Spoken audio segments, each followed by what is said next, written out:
I'm Margot Politis. Welcome to Study English IELTS Preparation. Today we're going to look at using the word say in 4 different ways.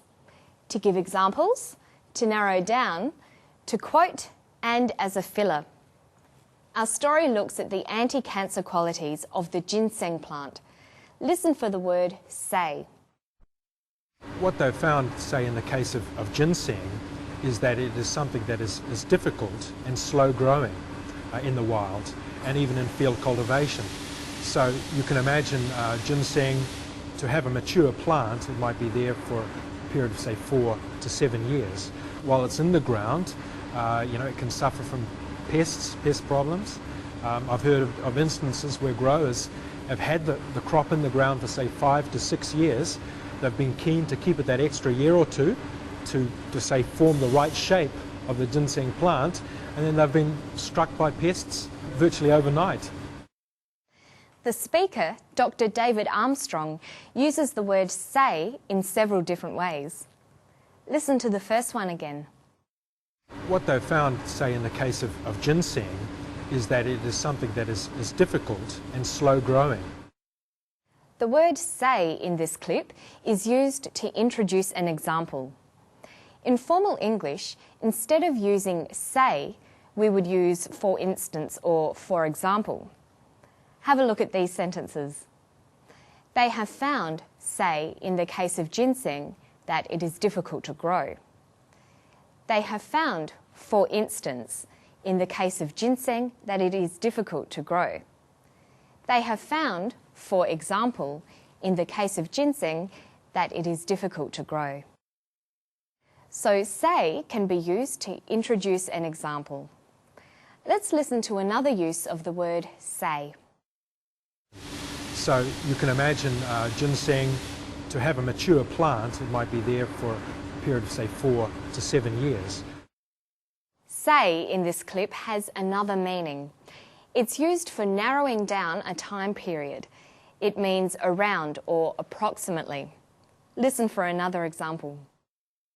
I've heard of instances where growers have had the crop in the ground for say 5 to 6 years. The crop has been in the ground for say 5 to 6 years. So the word say here narrows down a time period.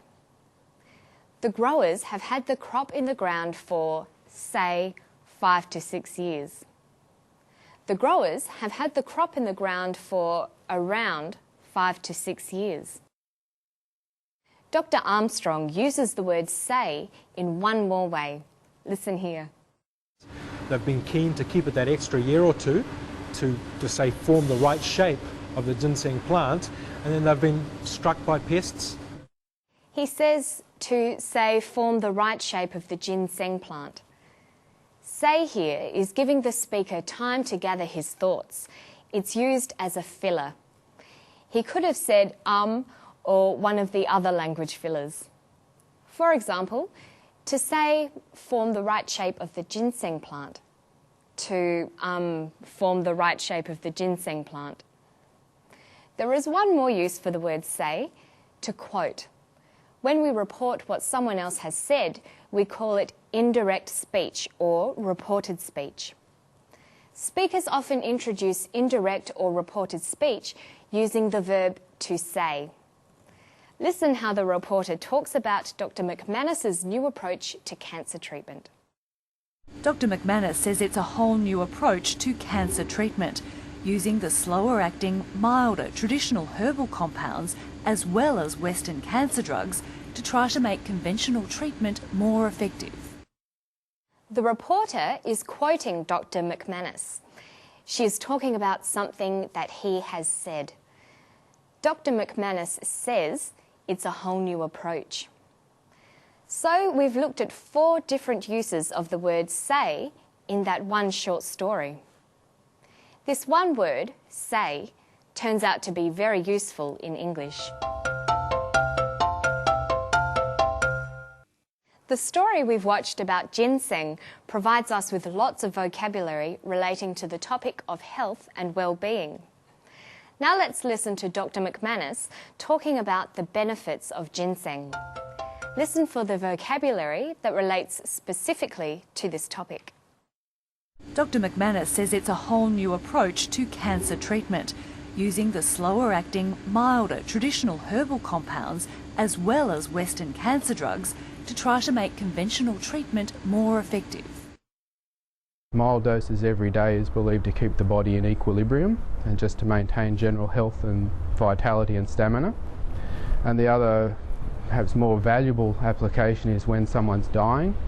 It's believed to have life-enhancing properties, so because of that it commands very high prices. I saw in Beijing, in a herbal pharmacy there, one plant, a 50-year-old ginseng plant, worth $100,000. It's because of the active components increase with age over time. So a 1-year-old root is nowhere near as valuable as a 6-year-old root, and of course a wild 50-year-old root is incredibly valuable. He uses a lot of health-related words. He says doses, body, equilibrium, health, vitality and stamina. Did you notice how these words were combined together? Let's listen again. Mild doses every day is believed to keep the body in equilibrium and just to maintain general health and vitality and stamina. Dr. McManus says mild doses every day is believed to keep the body in equilibrium. The phrase mild doses is a collocation.